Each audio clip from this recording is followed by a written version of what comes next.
Hey guys, welcome to the show, the RR Show, the best show on the internet.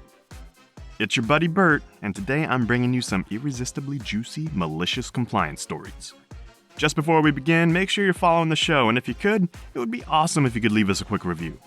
But without further ado, grab you some tea, grab you some popcorn as we jump into our first story from It's Killer LK. Go to my class? Okay, sir.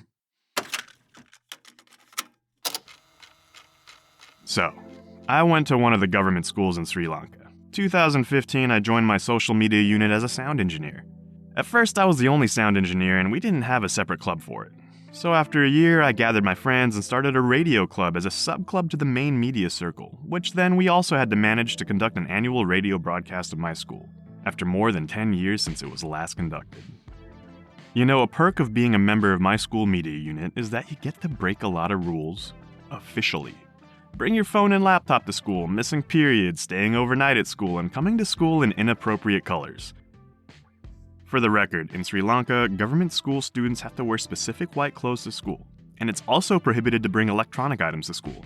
On top of that, we also have to have an appropriate haircut, and we can't have any facial hair, so we gotta shave our beards whenever they start to grow. To be honest, I actually like breaking those rules since I got this official pass as a media unit member. In my senior year, my classmates hated me for this because by that time, I didn't even go to class. I also encountered many incidents in those years, but I'm going to share this one specific time. So this happened in 2018, and by that time I was well recognized as a senior member of the media unit, and I was also president of the radio club. That means I got to skip classes all the time. And for this, even some of the teachers hated me. So each year, our school's Sinhala Literature Club organized an event called Sinhala Day.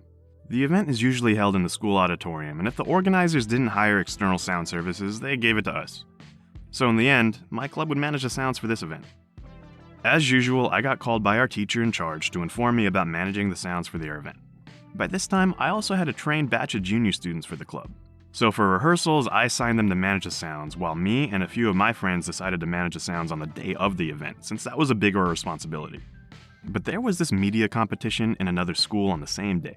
So my friends had to go to that competition in the morning, meaning I have to work alone until they come back from the event. So rehearsal happened without any incidents, and the day came for the official event. There's this rule in our school to only host these kind of events after school hours. This is mostly because the sound of the event can bother ongoing classes, makes sense. This means they also don't have time to do a final rehearsal during school hours. Usually, students of the club who are organizing the event stay overnight the day of to set the stage and decorations. And us? The radio club comes around in the morning to arrange the sound setup. Usually while we're arranging the stuff, final rehearsals also go on. So on event day, I had to set the sound in the morning. But when I went into the auditorium in the morning, the stage is still being set up by the organizers. I informed their president to send a message to me once they're done. It usually takes about 2 to 3 hours to arrange the sound setup and balance sounds up, so I told him to finish up at least 4 hours before school ends. For context, we have 8 hours of school a day. The club president agreed and apologized for the delay. I said it's fine and went to the media room.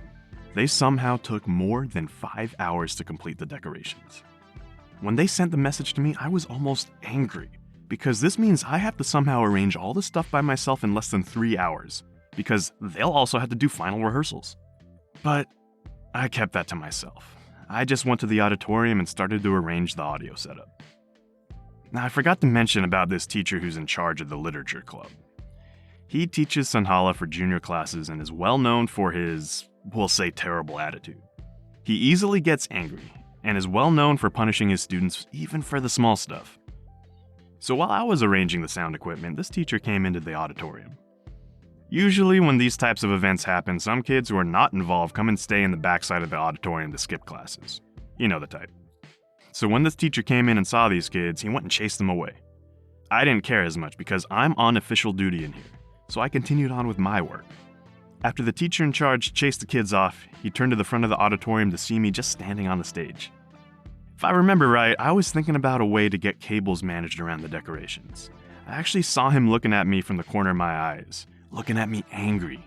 But I shrugged it off. You know, I'm here for their day.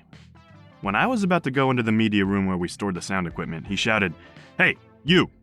Where are you going? Go to class right now!" I turned to see him now on the stage, staring daggers at me. To be honest, this is not the first time I got into these situations like this, where teachers mistake me for a kid skipping classes. Usually when I tell them why I'm here, they understand and leave me alone. So I said, I'm here to set up. He didn't even let me finish the sentence before he started to yell at me for skipping classes and for me to stop lying about it. He then ordered me to go to my class before he punished me. Now, I was tired, and I only had less than an hour before I needed to finish up. I was already angry about it when he came, so when he yelled at me, I just got more and more pissed off. Right now, he was really close to my face yelling stuff to me. I again tried to explain, only to get slapped in the face mid-sentence. Okay, now he's done it. I was so angry. And I tried to keep my composure, but that only led me to have tears in my eyes. I looked around to see some of the junior kids who came in for final rehearsals are also staring at us. I felt ashamed. This had never happened to me before. Then I had a thought. You want me to go to class? Then I will. I knew without sounds, they can't do the event. And since I'm the only sound guy in school today until my friends arrive after school hours, they won't be able to find someone else to do the work. So you want me to go to class? Then that's what I'm gonna do. I left. I locked the sound room, took the key and went to the media room. Then I left the key in the locker, took my bag and went to class. Even my teacher was surprised to see me in class, because they all knew I wouldn't be able to attend classes during the day today. So my teacher asked me why I'm here, but when she saw my expression, she just told me to sit down. So I sat down quietly and waited. 30 minutes before school ended, a member from the literature club came running into my classroom. He ignored the teacher and came right up to my desk and asked me, "What the hell am I doing?" I was angry, but in a calm voice I said, "Your teacher in charge told me to go to class." So I came to class. He was confused at first. Then he asked, "So, are you done setting up?" I said no and told him that he didn't let me finish up. The guy was freaking out. He begged me to come to the auditorium, and I just looked at him and said, "Sorry, I'm in class." He just looked at me, sighed, and left the classroom. Now, I was feeling petty, as I know they're going to freak out because without sounds, the event is ruined. A few minutes after that guy left, the teacher in charge of my radio club came into my class and sat down next to me. She asked me what happened, and I explained everything to her. She somehow managed to calm me back down and took me back to the auditorium. The teacher who slapped me wasn't there by that time, but the president of the club waited and apologized to me and begged me to set up the sounds. Those guys are actually really cool, and I didn't want to ruin their day, so I agreed and began to set up the stuff.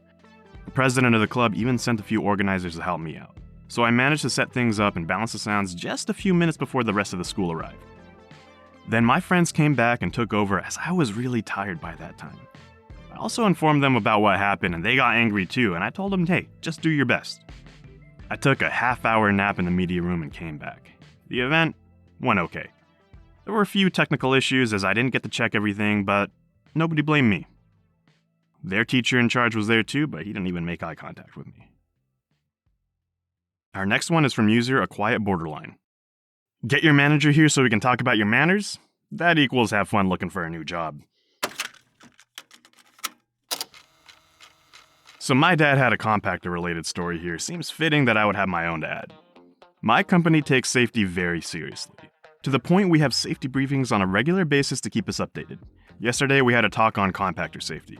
One of the big rules is to never, ever, under any circumstances, climb into a compactor unless it's unhooked from any power sources. Sounds like common sense, right? Well, dear listener, as you're about to learn, apparently common sense ain't that common. After getting our briefing, we get our assignments and are sent about our merry way. I go to my area, clean it, and pull trash. As I'm walking to the compactor, what do I see sticking out of it but 2 trousered legs? After the shock wore off, I started yelling, "What are you doing, you idiot? Don't go crawling around in there." I know I shouldn't have yelled, but I was so mad. Well, Mr. Idiot fell out and starts yelling at me. "Hey, don't you go yelling at me. Where's your manager? Get him here right now." Malicious compliance mode activated. I put on my sweetest smile and say, "Of course, I'm so sorry. Let's get my manager here." Mr. Idiot smirks and is like, "Good girl." Blah. So I called my manager and asked her to come over here. Meanwhile, Mr. Idiot is smiling like a cat who got the cream. I'm fighting to keep from smiling because my manager, Miss Heroin we'll call her, takes safety as seriously as I do. I've seen her reduce full-grown men to tears over safety issues. Miss Heroine shows up and Mr. Idiot says, "You should train your workers not to yell." Miss Heroine turns to me, "And why are you yelling at him?" I say, "Because I caught him climbing into the compactor and I got scared he'd be crushed." In a nanosecond, Mr. Idiot goes from looking like a contented cat to looking like a scolded dog. After a sound verbal thrashing, Miss Heroine calls Mr. Idiot's manager.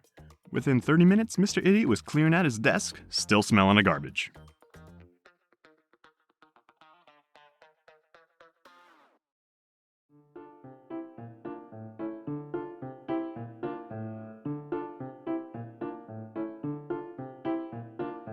Hey, thanks so much for being here with me on this episode. I can't wait to see you again in the next one. Don't forget to follow and drop me a review. It would mean the world to me. And until next time, peace out, take care.